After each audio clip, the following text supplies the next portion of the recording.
One welcome to Aastha educate. क्या आपको पता है स्टूडेंट्स ज्योमेट्रिकल फिगर्स को किस तरीके से परसीव या लर्न करते हैं? उसके लिए हमारे सीटेड पेडागोजी में एक थ्योरी दी गई है जिसका नाम है वैन हिली थ्योरी या वैन हिली मॉडल, जिसमें हमें बताया गया है कि बच्चे क्या है ज्योमेट्री को किस तरीके से लर्न करते हैं। उसके लिए उन्होंने हमें 5 मॉडल दिए थे थिंकिंग के, जिन्हें हम इस वीडियो में डिस्कस करेंगे, जो कि हमारा visualisation level 0, analysis level 1, level 2 है हमारा एब्स्ट्रैक्शन या रिलेशनशिप, लेवल 3 है डिडक्शन, लेवल 4 है रिगर। अब हम सबसे पहले डिस्कस करेंगे कि लेवल 0 यानी कि विजुअलाइजेशन होता क्या है।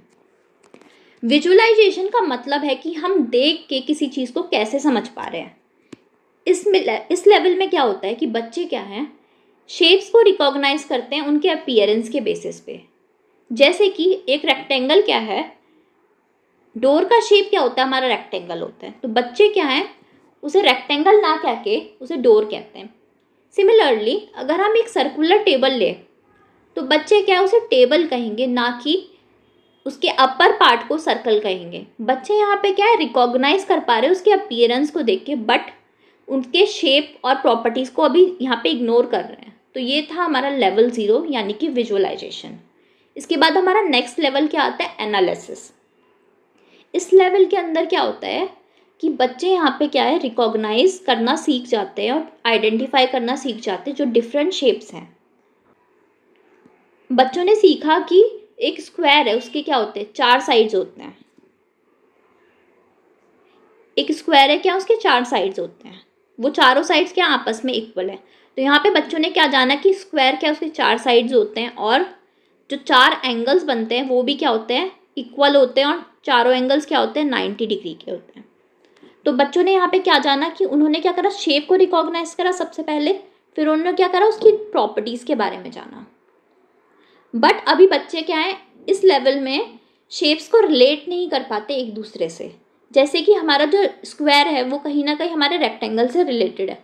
तो इस लेवल में क्या होगा, बच्चों के अंदर अभी रिलेशनशिप बिल्डिंग की एबिलिटी नहीं आई होगी, वो हमारी आती है नेक्स्ट स्टेज में, यानी कि लेवल 2 एब्स्ट्रैक्शन या रिलेशनशिप स्टेज में। इस लेवल में क्या होता है कि बच्चे क्या परसीव या रिलेट कर पाते हैं between different properties and figures. बच्चे क्या यहाँ पर रिलेशनशिप बिल्ड कर पा रहे हैं डिफरेंट फिगर्स में, उनकी प्रॉपर्टीज़ के बीच में। यहाँ पे क्या बच्चे लॉजिकल थिंकिंग का यूज़ कर पाते हैं।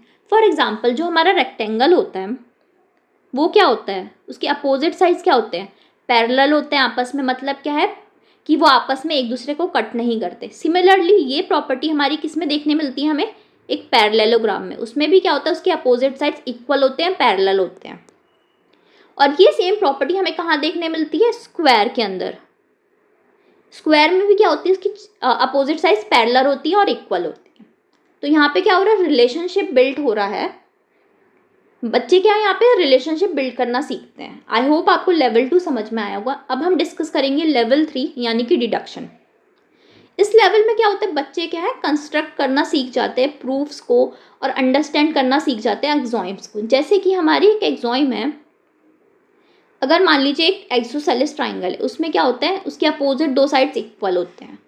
तो यहाँ पे एक एक्सॉइम बनती है कि angle opposite to equal sides are equal, यानी कि जो 2 एंगल हैं अपोजिट उसके क्या होंगे equal sides, opposite sides equal होंगी। सिमिलरली एक ये एक्सॉइम बनती है कि side opposite to equal angles are equal, मतलब जो इक्वल साइड्स है उसके अपोजिट एंगल्स भी क्या होते हैं आपस में इक्वल होंगे।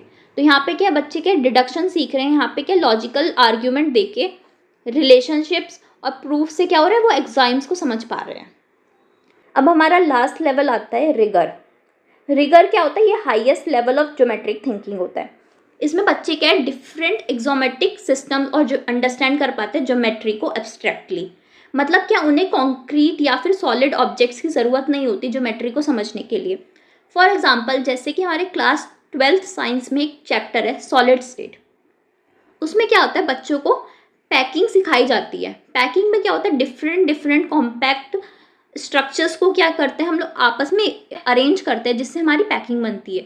उसमें BCC क्यूबिक पैकिंग होती है, जिसमें बच्चे क्या विजुअलाइज करते हैं कि अच्छा हमारी पैकिंग इस तरीके से होगी। तो यहाँ पे बच्चे क्या कर रहे हैं, एब्स्ट्रैक्ट थिंकिंग के साथ क्या है, वो ज्योमेट्रिकल शेप्स को अंडरस्टैंड कर रहे हैं। तो ये हमारा क्या है, लेवल 4 है।